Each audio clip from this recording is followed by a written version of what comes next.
संभावना जताई ही जा रही थी। ऐसा लग ही रहा था कि इस बार के चुनाव में कुछ रोचक चीज़ें होंगी, कुछ अलग ही चीज़ें निकल के आएंगी।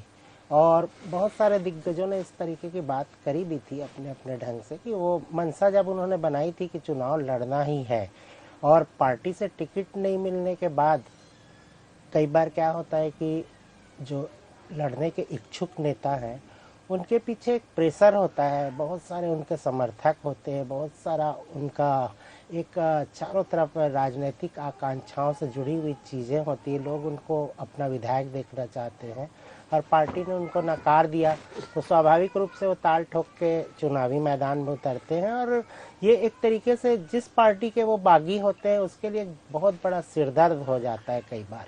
और पूरा समीकरण जो है, जहाँ पे हम 1 to 1 देखना चाहते हैं, वहाँ पर जब 3 और 4 और जुड़ जाते हैं तो फिर पूरा जो दंगल है वो बड़ा अजीब से उसमें पड़ जाता है। और बड़े बड़े जो विश्लेषक हैं वो भी इस समय फेल से नज़र आते हैं, वो कुछ भी कयास नहीं लगा पाते। खुद चुनाव लड़ने वाले भी इस तरीके से मतलब आशंकित हो जाते हैं अपने जीत हार को लेके कि कुछ कहा नहीं जा सकता और सारा आत्मविश्वास जो है डगमगाने लगता है। जी, इसी तरीके की परिस्थितियां छत्तीसगढ़ में मुझे लगता है कि कई विधानसभा क्षेत्रों में नजर आएंगी, जहां पर उम्मीद लगाई गई थी कि 1 to 1 होगा, कांग्रेस और बीजेपी के उम्मीदवार रहेंगे।